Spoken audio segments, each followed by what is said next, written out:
So Gary Mila Mahagov Galer agus is more on our dumsa the van so time lawn sauce the van so livsha and you agus mujne comóradh on sale the Seán Treasagh.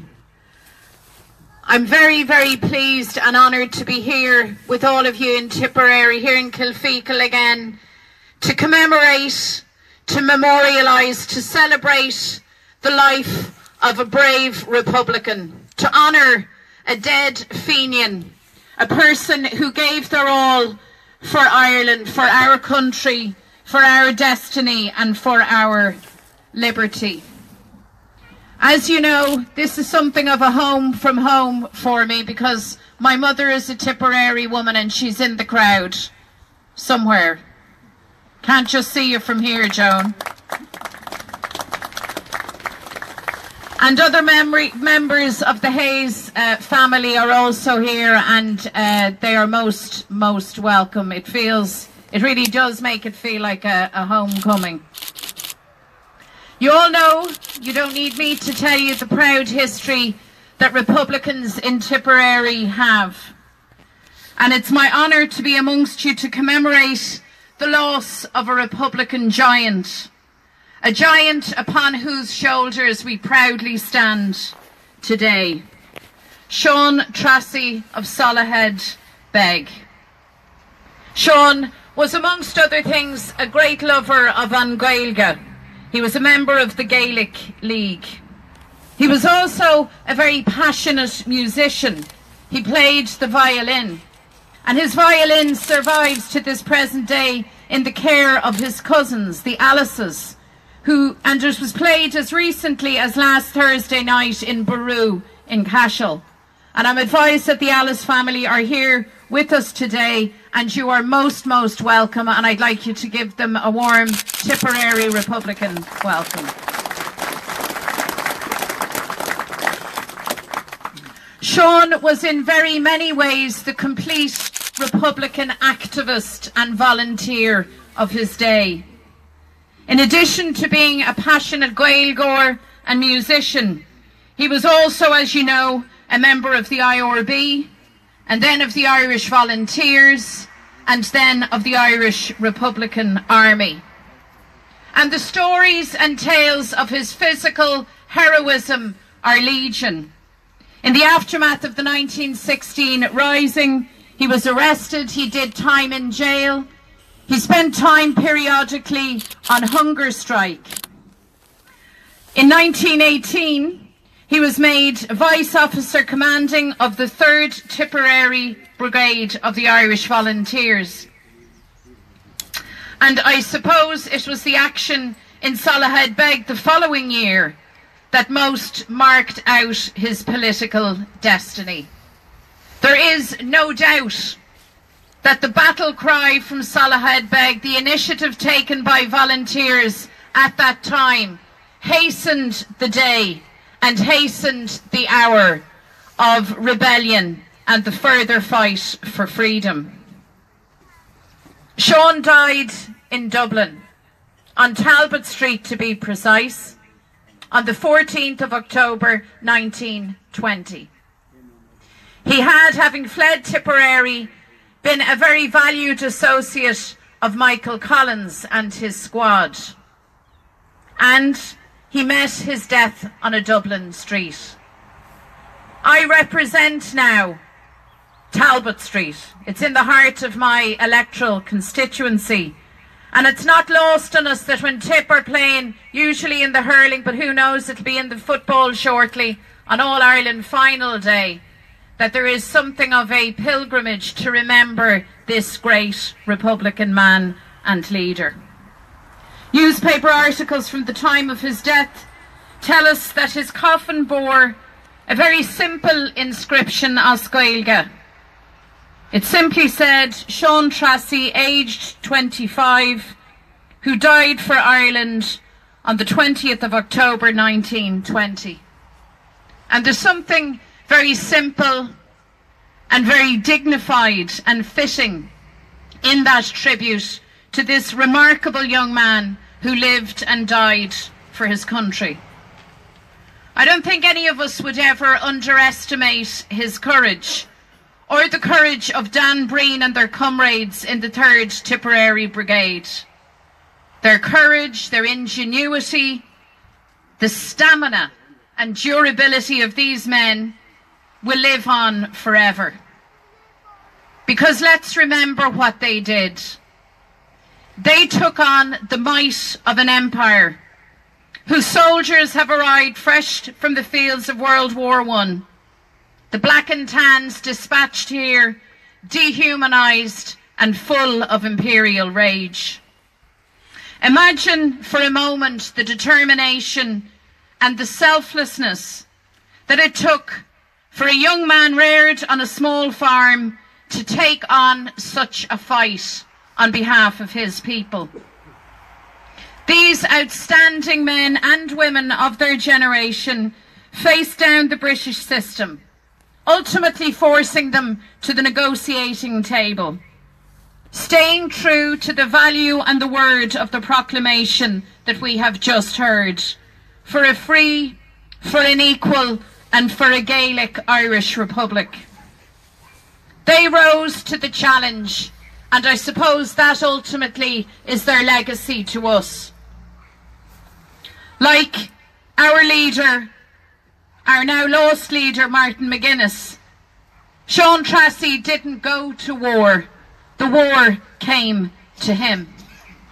Because our people had been brutalised, impoverished, beholden to an empire and a class that only sought to oppress, to hive off the toil and wealth of Ireland for their own ends, and to keep our people down. And yet Seán Treasagh, just like Martin McGuinness after him, stepped up for his own generation, for generations past and generations to come. And Seán loved his country. I don't say that in any jingoistic way. I mean that in a genuine and deep way. He held the belief that all of us, every woman, every man, irrespective of class, of colour or of creed, that we had the basic right to an education, to a home, to an income, to ambition, to fair play, to our country and our freedom. And they spoke to an aspiration of generations past and to come that simply wanted control of our own destiny. And that's why we are so immensely proud of him, why we are so immensely proud of them, and why we feel such a heavy responsibility to shape the future that they so bravely fought for. In the here and now, that's why we are so determined to secure rights in the north of Ireland. Irish language rights, marriage equality rights, the rights of bereaved families who have waited for decades for the simple justice of an inquest. The right to expect that our political institutions play the role intended for them, that they progress the peace and the political processes in the north. You'll all know that Martin McGuinness called time on the DUP because the institutions were simply not delivering for the people. Our commitment to these institutions and the peace process itself have always been rooted in equality, in mutual respect and justice, and I make absolutely no bones about that. We've said all along that people have a right to expect that the political institutions play the role intended of them. That is the benchmark for the current talks. Our argument as Irish Republicans is on the basis of rights for people, not special treatment, not a hierarchy, but equality. It's sad to say, and I lament to record this fact as we remember Seán Treasagh, that now in 2017, Fine Gael and Fianna Fáil have coalesced around the politics of the few against the interests of the many. Our leader, Gerry Adams, this week called for a merger of these two parties, and I believe that he is right. Their party leaderships, their front benches in the Dáil, are already in any event in cahoots with each other. They are in fact united in all but name. We saw this with their budget. The self-interest that it marked, the cynicism and the depressing lack of ambition.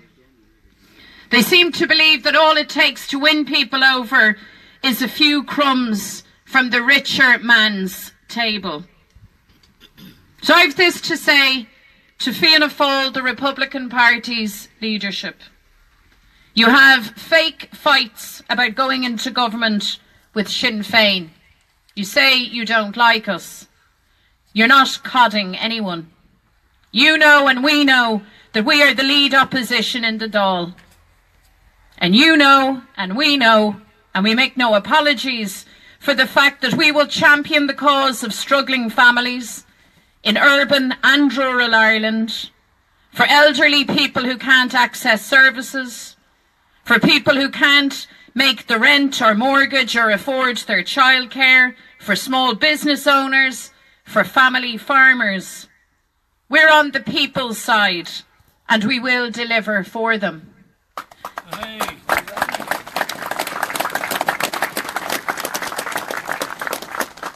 So whatever the debates and controversies in the coming months, let's be clear about this much. Micheál Martin doesn't get to decide who gets into government next.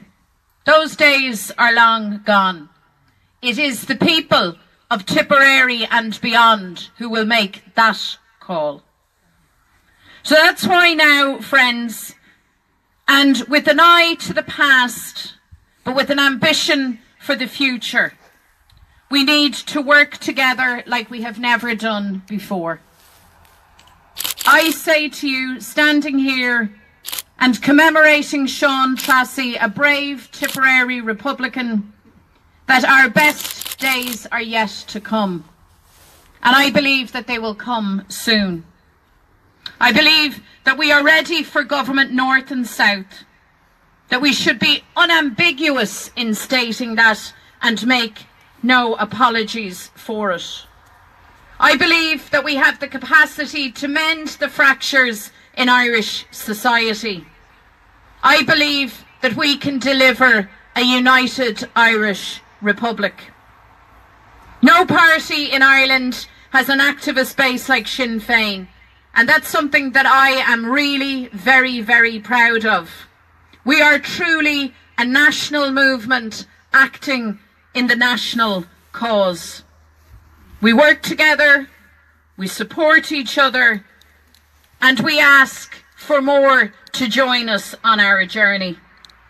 Because you see, it's our job to finish the job and to deliver the Ireland that Seán Treasagh died for.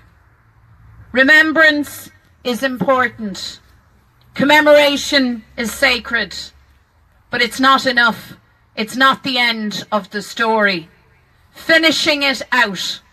That's what Seán Treasagh would ask and expect of every single one of us.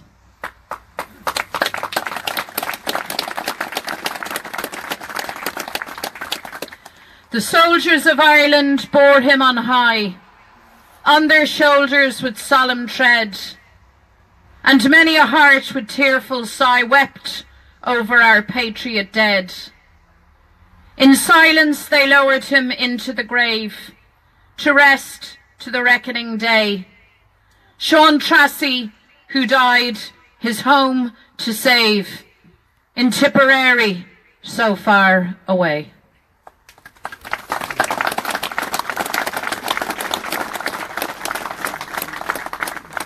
So now we remember and we recall his life and his passing, and we vow again that the Ireland he dreamed of, the Ireland he lived for, the Ireland he sacrificed will be real and will be won.